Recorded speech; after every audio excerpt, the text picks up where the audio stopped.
Convoy Global sues 28 parties for breach of fiduciary duty. New drive to promote clean recycling in Hong Kong. And Washington vetoes a UN resolution over Jerusalem's status as the Israeli capital.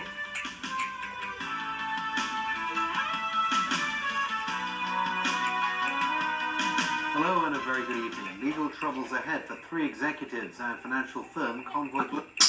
The trio previously had their duties suspended after being arrested during a corruption investigation. Together with 25 other parties, they are being taken to court for damages over an alleged breach of fiduciary duty. Elmi Long has our top story to news. Just days ago, Convoy Global Holdings Limited held a press conference aimed at restoring public confidence. Today, the locally listed firm stepped up action. It's suing three arrested staff, including Chairman Quincy Wong, Vice Chairman Rosetta Fong, and Director Christy Chan. All three have been suspended after their arrests. Convoy Global is also taking 25 other parties to court, including its former employees and companies with overlapping leadership that some warned against investing in. In a writ to the High Court, the financial firm detailed Roy Cho's firm grip over all aspects of Convoy since 2013, such as appointing his associates to key roles at Convoy through Mark Mack, the company's then CEO. Cho allegedly acted as the shadow director, made managerial or executive decisions for the group, such as raising senior executives' salaries. The plaintiffs also allege that through a sophisticated scheme, a significant portion of money raised for Convoy or Town Health Group, which Roy Cho owns, was diverted back to him and related parties. Besides holding meetings with associates at Town Health's office, Cho allegedly also put a secret email address, Convoy's stock code spelt backwards. Convoy argues such actions are serious breaches of fiduciary duties. For that, it's seeking unspecified damages, interest, and costs from the 28 defendants. That's on top of an injunction against two men to bar them from voting or transferring the more than 37% of Convoy's shares acquired earlier this year. Elmi Long, TVB News. The government has launched a new drive to get Hong Kongers into the idea of clean recycling. It's all part of an effort to meet the mainland's tighter curbs on waste imports and resettlements. The Environmental Protection Department is calling it the Dump Less, Save More, Recycle Right campaign, and it's aimed at teaching us how to practice clean recycling. Regardless of people's good intentions of meticulously separating their waste, Environmental Hansing stressed it's important to tackle the problem at source. He called on the public to sort and tie up waste paper before putting it into recycling bins. Paper recyclables should also be kept dry and clean, and adhesive tape should be removed. The government also encouraged people to briefly rinse waste plastic containers when practicable before putting them into recycling bins. It is important for us to ensure everybody is doing the best actually to help doing clean recycling starting from the sources. And this will help ensure the quantity and quality of the recyclables collected, and in turn enhance the recyclability as well as the recyclable value. That makes the entire recycling chain viable in the long run. In a ban set to take full effect on January the 1st, the mainland will stop importing 24 types of solid waste, including plastics, unsorted paper, steel mill slag, and scrap fabric materials. Beijing announced the policy in July and has been easing in the ban since September. Kwok noted that if Hong Kong practiced clean recycling, it would be easier to meet the mainland's tighter requirements. Local export recyclers and traders have been feeling the impact, as the city ships some 90% of its waste paper and plastics to recycling plants across the border for processing, due to the lack of sorting infrastructure in Hong Kong. We have been trying to help the recycling industry to upgrade their operations and to help them to install different machineries and to turn these waste products into useful raw materials for expanding their outlets and for continuing to be exported to the mainland. The government has promised more money and machinery through an additional $20 million tranche under the $1 billion recycling fund, to help the industry meet the stricter mainland requirements. Anne-Marie Sim, TVB News. Meanwhile, 36 Hong Kong members of the National People's Congress were elected this morning. Among them, 25 were re-elected. The newcomers include a former government official and a former lawmaker. More details now from Sharon Tang. A panel of 1,989 local electors, including more than 200 pan-Democrats, were eligible to choose 36 Hong Kong NPC deputies by block votes. A total of 1,753 valid ballots were cast at the convention and center in Wan Chai this morning. Of the 49 candidates, 26 were seeking re-election, while 23 were new faces. Only one of the incumbents running for election didn't make it. Cheng Ming Man only received 522 votes. Executive Council convener Bernard Chan, also an incumbent NPC deputy, secured the most support with 1,693 votes. Those taking part in their maiden election, and one included lawyer and opponent of the Occupy movement Maggie Chan, as well as former Constitutional and Mainland Affairs Chief Raymond Tan. It is the constitutional duty for the SAR to promulgate local legislation to give effect to the protection of national security. I have a duty to reflect fully the views of various sectors of the Hong Kong community to the central authority. Another newcomer is Tam Yiu Chung, former chairman of the Democratic Alliance for the Betterment and Progress of Hong Kong. He received 1,548 votes in today's polls. He's been widely tipped to take over from Rita Fan as the local delegate to the NPC Standing Committee. Candidates from the non-establishment camp failed to get elected, with Roger Wong getting 155 votes and Henry Lam receiving 256. But for some aspirants who failed to win a seat, losing hope may not be the choice. Although I failed in this election, I would fully support them. I would like to serve with them and help for the greater good. Wrapping up today's proceedings, NPC Standing Committee Vice Chairman and Secretary General Wang Chen said he believes the elected members will uphold the Constitution and the Basic Law so as to contribute to the stability of Hong Kong and the country. The results will soon be confirmed by the NPC Standing Committee, the highest legislative body in China. After the confirmation, the new members will be eligible to take part in the NPC annual session to be held in March next year. Sharon Tang, TVB News. Turning overseas, US President Donald Trump has declared a new national security strategy, which would focus on a strong economy and defending American interests. But Trump made no mention of maintaining America's alliances or working on mutual trade deals with its allies. Instead, his vision was one in which nations are in perpetual conflict, in which America will come out on top.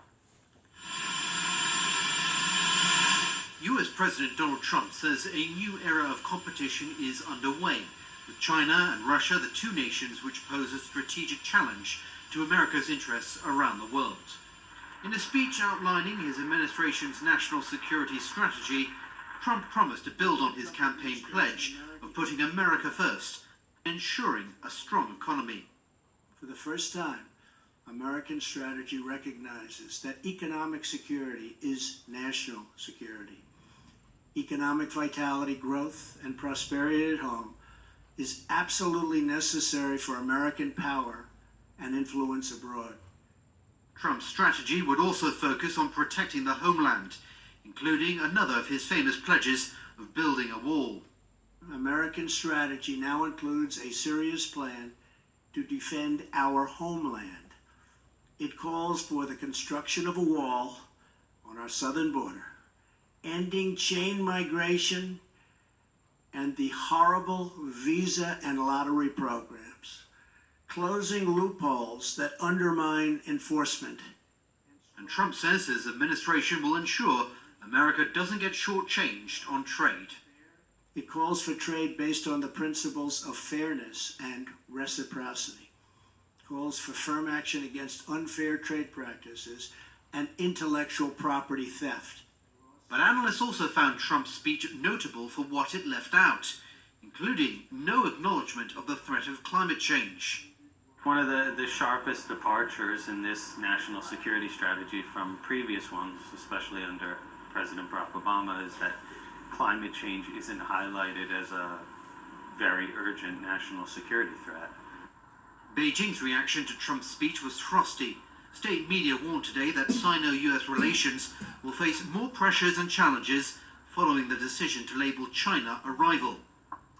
The United States has vetoed a UN resolution that would have required US President Donald Trump to withdraw his declaration of Jerusalem as Israel's capital. While the Egyptian drafted resolution was supported by the other 14 Security Council members, Washington called it an insult it won't forget. Jeff Tang reports. It may have been a foregone conclusion, but it still ruffled many feathers nonetheless. At a vote in the United Nations headquarters in New York overnight, the United States vetoed a resolution supported by the other 14 member nations of the Security Council. The Egyptian drafted resolution required US President Donald Trump to rescind his controversial declaration of Jerusalem as the capital of Israel.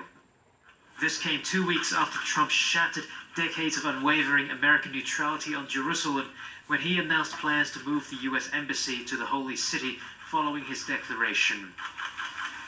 Trump insisted his decision was based on reality after repeated attempts at peace had failed.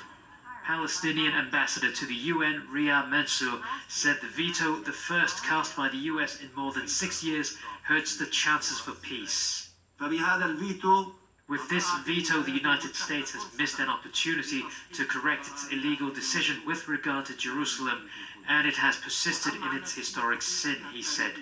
Mansour pointed out the veto undermines Washington's role as a peace broker in any future peace process.